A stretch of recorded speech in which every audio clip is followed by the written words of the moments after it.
It enjoins a threefold practice of worship in the morning, in the noon, and the evening related to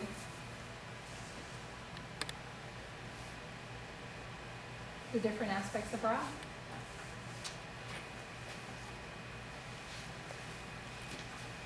So this is the Temple of Aset, where we have the teachings of the wisdom, Zerkat, erect, and then the meditation. We have several different systems of meditation. The meditation of the Arat Shechem, the subtle life force energy, meditation on righteous action, Slama Ua, meditation on the I Am, the Nukru Ushet Ua, meditation of the glorious light, the Nukra Aku Ua, the meditation on the wisdom teaching, the Rek Amun Ua, and meditation of the tree of life, the Ket Am Ua. So within this system, you can pick whatever form of meditation that resonates best for you, for your personality, which system. And no one is better than the other. It's just a matter of what resonates with you. So you don't want to pick one and then, because what happens, we come to the conferences, and like last year we focused on Aset. So then everybody wants to shift to Aset. And then the next year we focus on the glorious light meditation, and everybody wants Heteru. So you don't have to shift. Whatever it is that you're doing, it's fine within the tradition. When we do the specific conferences focusing on specific divinity, you can partake in that. We can do the new Hetao chant. If you have another type of meditation you practice, after you leave here, you don't have to start practicing the glorious light system. You just continue with your own practice. But while you're here, you can partake of the general practice that you do without feeling any contradiction. This is Seijinim Hotel, the meditative posture. And then also within our tradition, it's so rich. This is the glorious light meditation system. This is the tomb of King Seti, Sage Seti Ua. And these are the inscriptions in the tomb of the glorious light meditation system. Again, it wasn't something that was invented. These are the scriptures related to it. And it's very extensive, the teachings related to it, the scriptures related to it.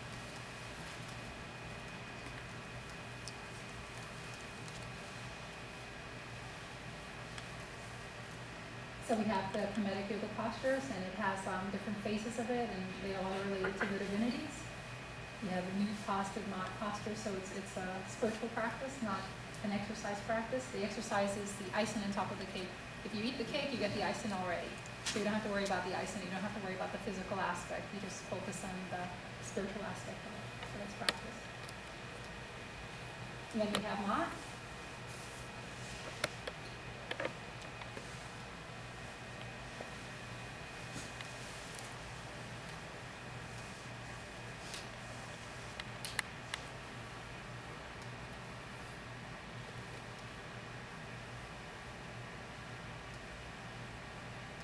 These are single must takes, and I haven't had a chance. It's very difficult to go over. That's what happens. I tried to take out something earlier, one little, because he has it, I have to push everything more flowing. So I tried to take out one little thing last time, and I think I lost 2 or 3 slides there. They're all overlaid and overlaid. You see his presentation when he does it. Very nice. So these are books related to Mahat. So the Shetty disciplines, the summary.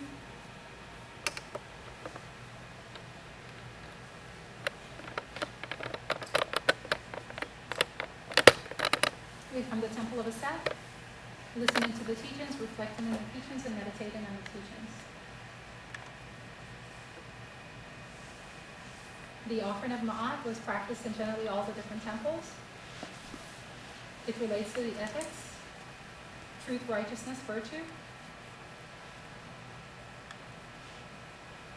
And then we have the devotional practice, that was also generally practiced in all temples. And then we have the meditation practices.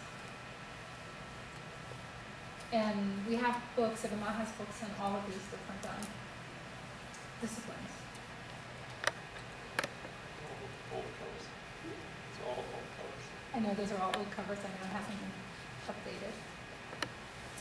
So it is a glorious legacy, our Tibetan African tradition and religion. But to be successful, a legacy of the ancestors must be lived, not just studied and revered. Some of somebody had asked the sage once, an Indian person, they asked an Indian sage, they said, we have all this spirituality in India, but look at India, the state of affairs it is in now. Said, like, how does that mesh? And he said, because people revere the ancestors, they revere the sages, but they don't apply the teachings. They talk about it, but they don't practice it, and therefore that's what happens. So it has to be lived, not just studied and revered.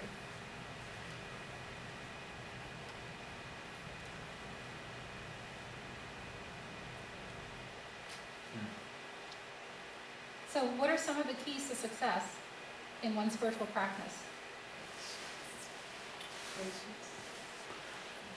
Patience, perseverance, continued self-effort. And important was Knut Nepper, which is good association. I heard some people yesterday in the introductions indicated that in their areas, they don't have that good association and how they feel, as a result of that. And it is a key ingredient to spiritual practice. So I think some of the students in the introductions, express how they started study groups in their areas, and so hopefully you would have gotten some ideas that maybe, you can start a study group in your area so you can have that good association, because it is an important part of the spiritual practice.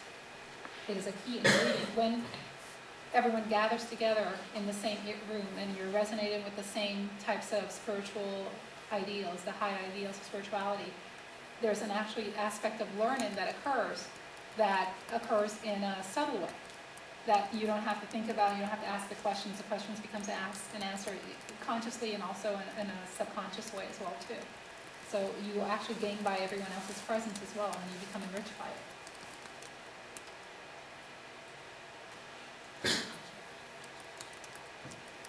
Shamsu Uja Shetty. What does that mean?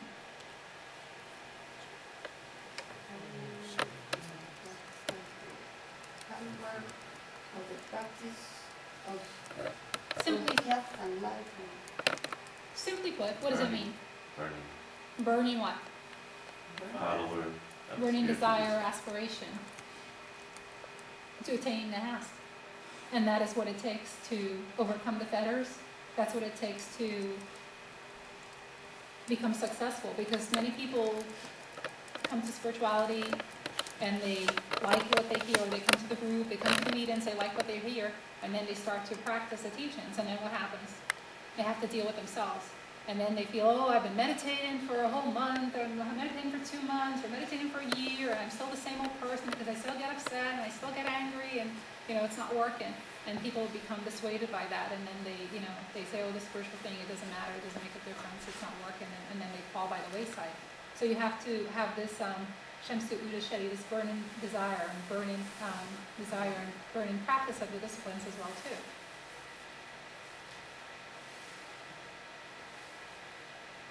How do you judge if you're successful in practicing the teachings?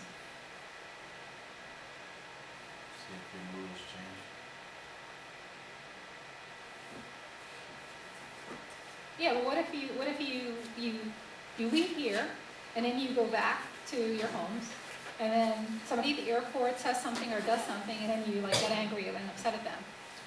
So then did you waste your time coming here? Or you go back and you practice the disciplines, you start doing the meditation, and then in a month you find that you still get upset about something that you wanted to not get upset about.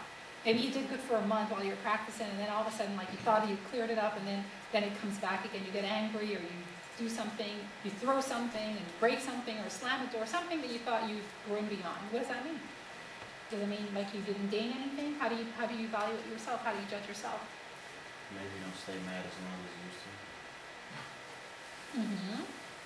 As long as you see a gradual decrease in those negative emotions. Mm-hmm.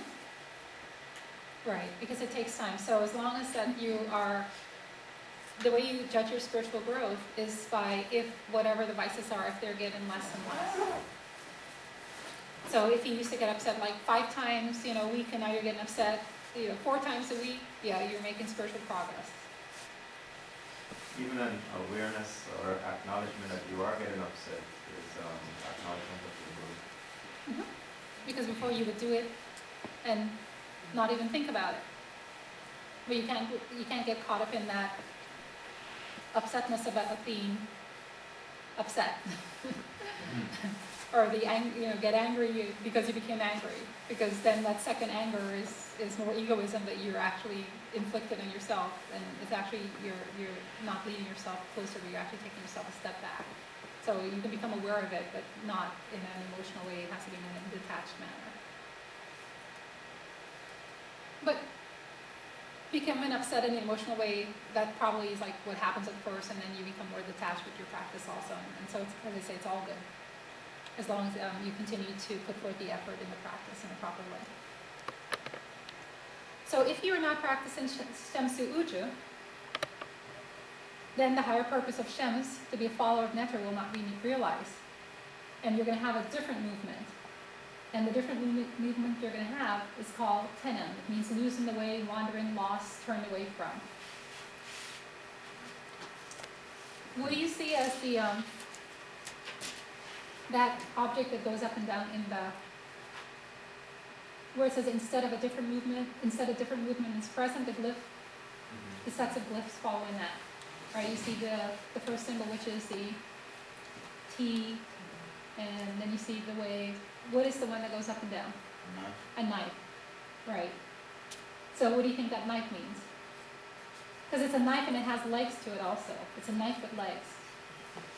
So it means that you're actually cutting off that which was followed before.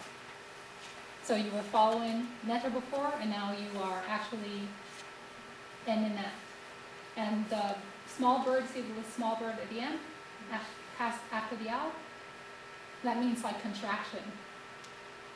So the movement of Tenem, losing the way, wandering, lost, turned away from, is a movement that indicates contraction, negativity, cutting off yourself from that. And so you may drop out of your spiritual group, you may stop coming to the programs, you may stop the practices.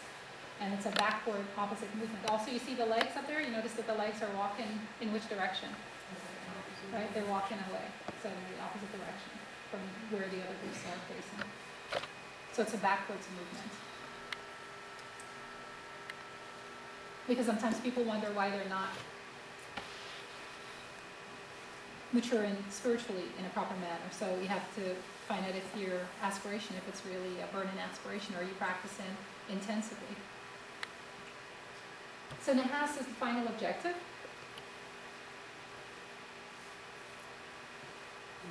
The final objective of the mysteries is to be able to say, you can repeat it with me, Nukpu Nuk Asar Nezer.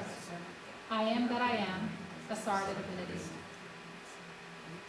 And devotion to the divine should increase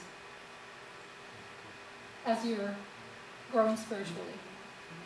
And there should be an increasing turn away from the worldly ideas and ideals and the egoistic desires. So those are things you'll notice within yourself as well too.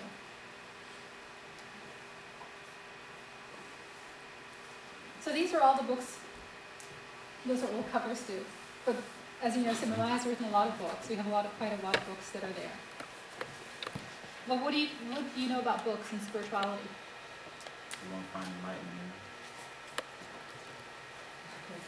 Right, books cannot enlighten you. If you were to have a surgical procedure done, and you had the choice of a doctor that went to the best school with the best library, but he only studied the library, he only studied the books, and another doctor that was trained at the hands of another doctor or trained under another doctor, and actually practiced the surgeries. So one studied books, one actually practiced. Which are you going to want to have operate in you? The one that practiced. So Sigma always makes a comment that if all we needed if the books were enough, we would only need libraries, we would need universities. So, but we have both libraries and universities. And the universities, the difference that happens there is that you have teachers that actually instruct you, whereas the libraries you go and you just read on your own. So you have to have that teacher there with you. So you have to have the sabai. Also, you have to have that contact with the sabai to nourish you, to heal you, to restore you to your true essence. Because many people call and they read the books. And you do get a lot of books from the books. They do lay a certain foundation, and they actually have inspired a lot of people, but it's something different that happens when you are actually in the presence of the Savai, when you're actually in the presence and you're actually studying the teacher in that way. And so that must be facilitated. You guys have heard me make a couple of comments already that we only do this once a year. I always say that anyway. I'm happy to have this once a year. It's better than zero, but we still have to work to try to get it a little bit more than once a year.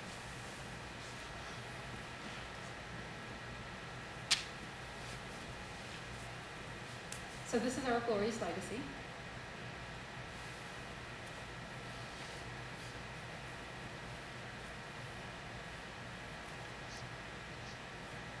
These are our teachings.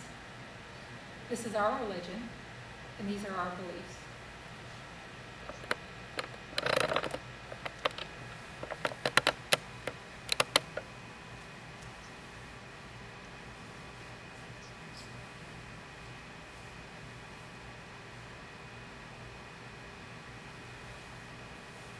That's out. Yeah, that's-